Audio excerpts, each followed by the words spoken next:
సత్యసాక్షి అనుదిన మన్నా ద్వారా మీ అందరికీ శుభోదయం.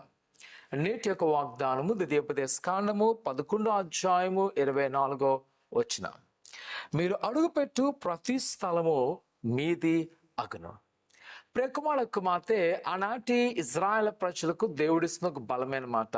వారు మోయాబు దేశంలో ఉంటూ సరిహద్దుల్లో ఉన్న ఇజ్రాయెల్ దేశాన్ని వారు చూపిస్తూ, ఇదిగో మీరు పెట్టే ప్రతి స్థలం మీదే. అటుదిగా వాగ్దానము ఈ యొక్క కొన్ని వేల సంవత్సరాల నుంచి చూస్తే నప్పిసంగమా అది నెరవేర్చబడ్డం చూడగలం. 1947లో మరలా అనేక మూల దేశాల నుంచి, ఈ ప్రపంచ మూలాల నుంచి ఇజ్రాయెల్ వచ్చి వారు స్థలాన్ని స్వాధీనం చేసుకున్నారు. ఎందుకంట దేవుని వాగ్దానము స్థిరమైనది. ఈరోజు ఇజ్రాయెల్ ప్రజలకు ఉన్న గొప్ప బలం ఏంటంటే దేవుడు వారికి ఇచ్చిన వాగ్దానము. నకుమార కుమార్తె, ఈ ఉదయకాల సమయంలో నువ్వు చాలా వేదంతో ఉన్నావేమో.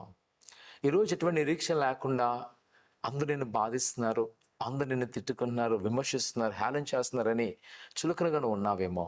అయితే ప్రియకుమార కుమార్తె, ప్రభు నీ పక్షాన ఉండబోతున్నాడు. ఆయన నీ పక్షంలో కార్యం చేయబోతున్నాడు. భయపడక, అధైర్యపడక, ఎదుగో నా దేవుడు చాలా గొప్పవాడు, ఆయన నీ పట్ల నూతనమైన కార్యం చేయను అని అంటున్నాను కదా. నేను అడుగు పెట్టి ప్రతి స్థలం నీదే అనగా వాగ్దాన పక్షులు ఉన్నది. దాన్ని బట్టి బలం పొందుకుందాము. ఈరోజు ఒకవేళ ఉదయకాల సమయంలో నువ్వు చేయవలసిన పని అసాధ్యం అనిపిస్తుందా? నమ్ము, ప్రభా నువ్వు వాగ్దానం చేస్తావు కదా, నాతో రాను, ఆయన నీతో రాబోతున్నాడు. ఒకవేళ ఈరోజు నువ్వు చాలా కమిట్మెంట్స్ ఉన్నాయి, దాన్ని ఎలా చేయాలని ఆశపడుతున్నావా, ఆలోచిస్తున్నావా? నా వయసు భయపడక, ఇంకో ప్రభు నీ పక్షం నాడు, ఆయన నీకు తోడే నడిపిస్తాడు. ప్రార్థన చేసుకుందాం. పరిశుద్ధుడా, ఘనమైన దేవా నీకు వందనాలు తండ్రి. ఆయన ఎంతవరకు మీరు నడిపించినారు, అందుని బట్టి వందనాలు. ఆయన నీ యొక్క కృపాక్షమలతో నింపండి, నీ వాత్సల్యముతో నింపండి. ఆయన మరుముఖ్యంగా ప్రభా నువ్వు ఇచ్చిన ప్రతి వాగ్దానాన్ని నెరవేర్చబడుతున్న దేవా నీకు వందనాలు. ఆయన ఆనాటి ఇజ్రాయెల్ ప్రజల్లో మీరు చేస్తున్న మేలు, ఇది నా నీ కుమార్తెలు మీరు చేస్తూ ఈ నూతన కార్యాలతో నింపండి. ఎవరు ఏదైతే అడుగుతున్నారో వాటి సిద్ధింప చేయమని, ఆయన నీ కృపాక్షలు నింపమని ఏస్తున్నాం తండ్రి.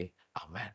దేవునికి సంగమా, ఏదైనా దేవుడు నాకు నా భార్యకు మరొక నూతన కాలాన్ని అనుగ్రహించండు. మా దాంపత్య జీవితాలు ఇంకా అనేక మందికి దీవెనకరంగా, ఆశ్వాదకరంగా పరిచయాలు ముందుకు వెళ్ళేలాగా మా కొరకు ప్రార్థన చేయవలసిన కోరుచున్నాం. దేవుడు దీవించును గాక. ఆమేన్.